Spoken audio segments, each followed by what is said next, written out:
It came from a jar. Ooh. What do you got there today, Hairpink? Oh, I have sea grapes. Was I supposed to say that part? You should have told me I was supposed to say that part. What is a sea grape, you ask? Yes. We're not a fucking dictionary. We're CultMoo. Look it up, asshole. Tell us. I have no fucking idea. We're just going to put it into our mouth. We don't know what it is.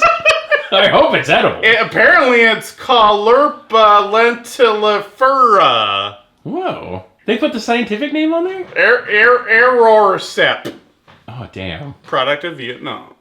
Yay. I have no idea what a sea grape is. I assume it's a type of seaweed. I went on a shopping spree recently on Wii. Yay, it's Wii again. Wii. Remember Wii? I love Wii. Wii, if you want to sponsor us, come on, hit me up. You heard it here first. Hairpink loves the Wii. Can't get enough of it. Can't get enough of that Wii. It's awesome. I love Wii. So we're trying out sea grapes because I wanted to get back to our CultMoo roots, trying things out of jars and cans and stuff.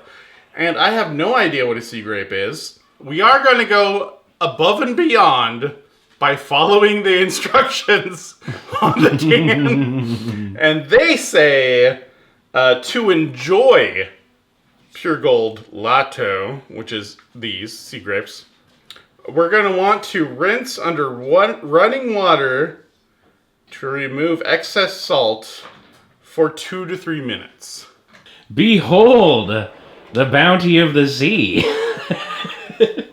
Whoa! Look at this! Yay! Oh, those little guys! Yeah, I understand. I understand why it's sea grapes. Cool. That's fun. They're fun. It's fun. Do they taste fun? I don't know if they'll taste fun, but let's try it out. We got our sea grapes, and we're gonna see what happens.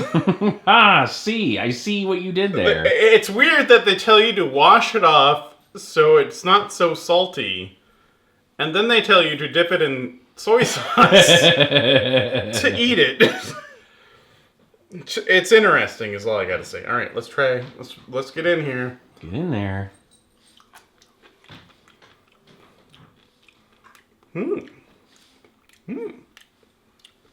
Okay, I need to try some without dipping it in soy sauce. The texture is delightful. The flavor is really light, but distinctly seaweed. And I gotta say, there's like sort of an aftertaste of a bitter green, like if you were to eat like dandelion greens or something like that. However, no, it's fine. It's fine. It's actually, it's a lot of fun to eat, I gotta say, because of the little poppy little grapes that you get. and when you dip it in like this kind of sauce, it's actually really good. Yeah.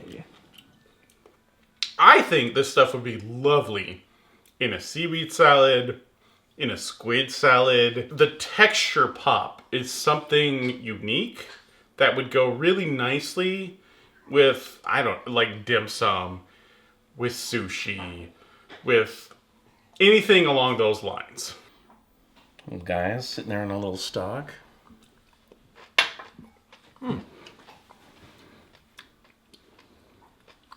I can definitely see what you mean about the bitterness at the end.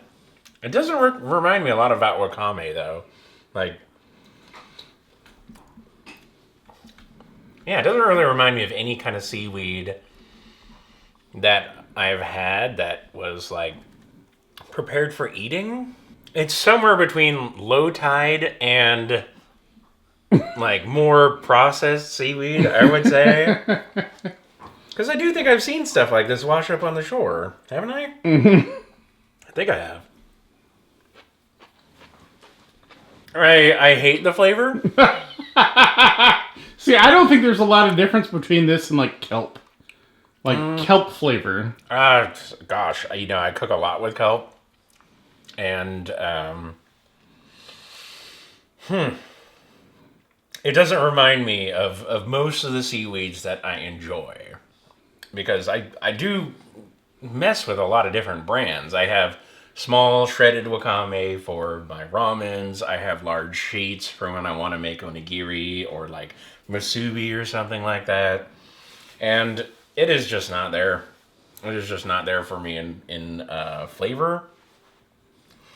And I know what it is. It's because I enjoy mostly roasted seaweed. And this is definitely closer to a raw form. Yeah. And it totally tastes like raw ocean. You know? And this is the ocean where we have the island the size of Texas of garbage floating out there. You know, it's like, it takes that in there too. Not a big fan. Not a huge fan. What about a handful in the soy sauce? How is that? I mean, it's. I don't think the flavors pair to me. Oh, really? Yeah. It's just like throwing some vinegar, into some of that seafoam.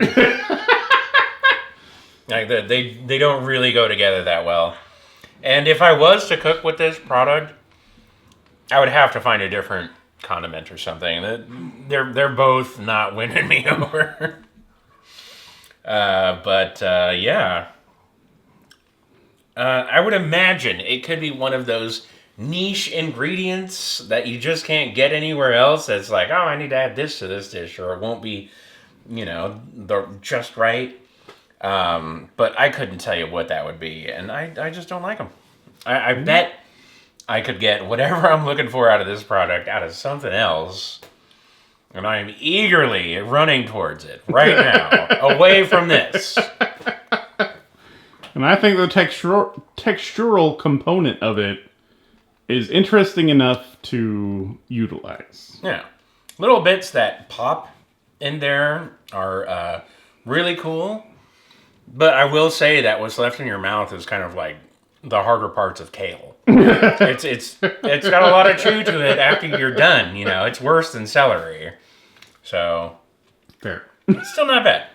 It's not bad, and I bet if I had it in the right cuisine, it would probably be lovely. But I just can't wrap my mind around that right now. It's just a little too far afield of what I know. So thank you, everybody, for joining us on this episode of It Came From a Jar. And then it came from under the sink for about 3 minutes. Yeah, that's just the preparation we had to take, though. So otherwise, straight from the jar. So thank you so much for joining us. Hope you can join us next time. Please like, comment, subscribe. Check out our merch shop. And check out the next thing we do on this doggone show. Let's get out the can opener. Let's get out the... Oh my gosh. No, actually it's not.